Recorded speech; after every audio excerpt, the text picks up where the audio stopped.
The Rebel Road Trip, we are making a huge road trip this time. We're heading out to Lightning Ridge. Of course, the last weekend of July is the Opal Festival. So we thought we'd go through and have a look at that. It's about 8.5 hours drive from Brisbane, Gold Coast, out via Toowoomba to Moonee, into St. George. And you come through a little town known as Dirranbandi. This is actually a Rebel FM town. So our radio station is here in Dirranbandi, and then our next stop is to head into Lightning Ridge. But I'll quickly show you a little bit of Dirranbandi on our way through. So on the trip to Lightning Ridge, you're going to come through a little town called Hebel, and you stop here at the Hebel Hotel, because when you go to a country pub, there's just something special about it. This one is absolutely magic. John Murray, the artist, has got some stuff in around here as well, which is very, very cool.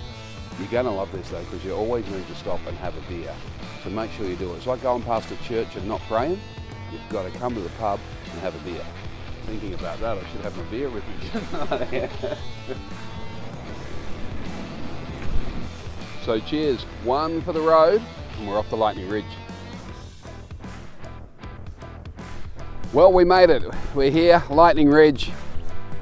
And we're going to go and check out this whole weekend for the Opal Festival. It's the last weekend of every July, so make sure you make it part of your road tripping. Make sure you've got a great car to do it in. I have to say, the Suzuki Vitara made the journey out here for the last 8.5 hours fantastic. So make sure you've got a great vehicle, just like the Suzuki Vitara, and make your way out here to Lightning Ridge.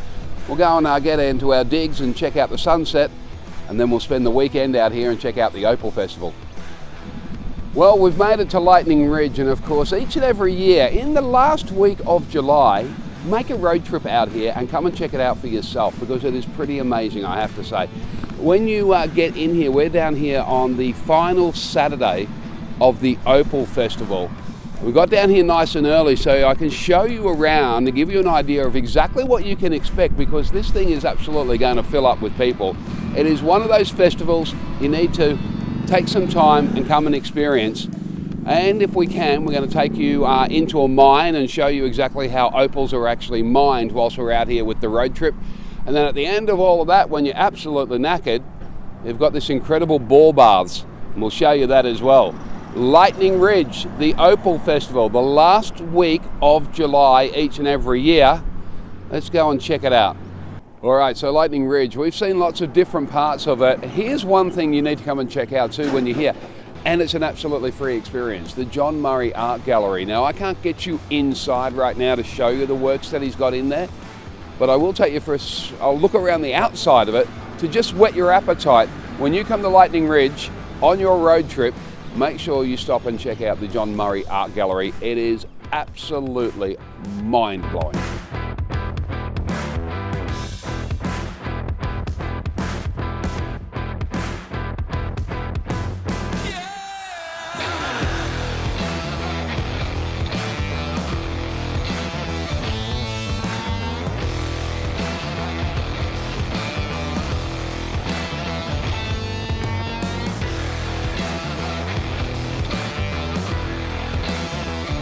So Lightning Ridge is all about opal, and a man that knows opal better than anyone else I've met in Lightning Ridge so far, Chris, second generation mining.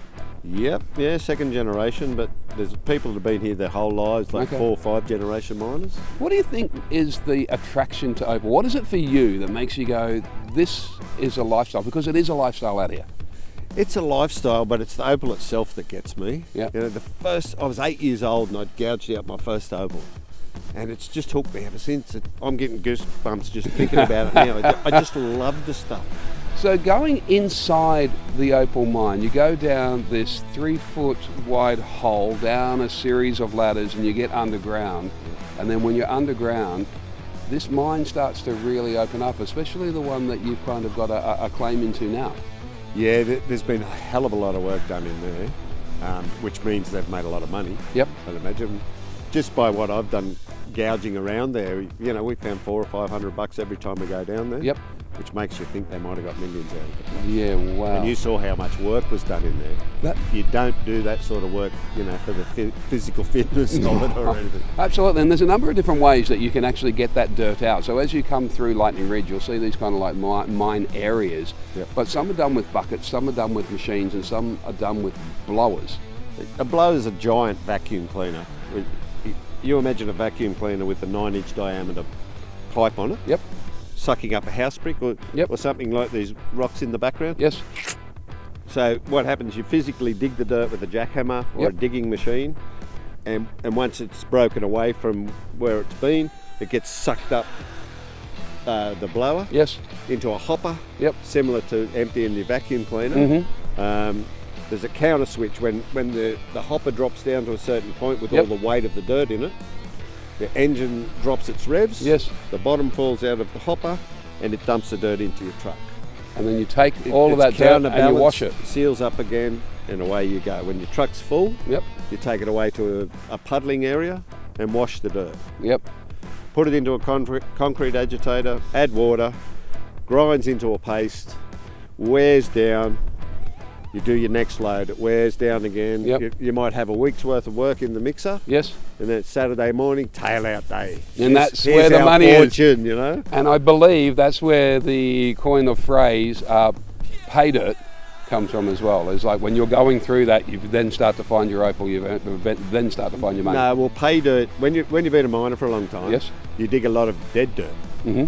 So because you're looking, you're following traces, you're dreaming, oh, it's going to be here somewhere, and it's not.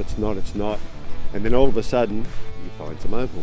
That's pay dirt. Okay, there you go. So if you want to do this as part of your road trip, come down, meet someone just like Chris, and find out why there is such a passion around the world for opal. Well, there you go. That's a quick look at Lightning Ridge in a nutshell. If you decide to take a serious road trip and head out to Lightning Ridge and experience everything that there is to do with opals and the mining experience around this, it's just a fantastic town all in all. You'll really enjoy that road trip if you decide to take it. Also get yourself one of these, the Suzuki Vitara. Just incredible to have this experience in. And now it's time to go for a soak. And behind me is what is known as the ball baths here in Lightning Ridge, and they are absolutely free, 24 hours a day, and the water in there comes from the artesian basin, and it comes out at 40 degrees, and you just sit in there and you soak away all the aches and pains of your life and relax because you took a road trip to Lightning Ridge.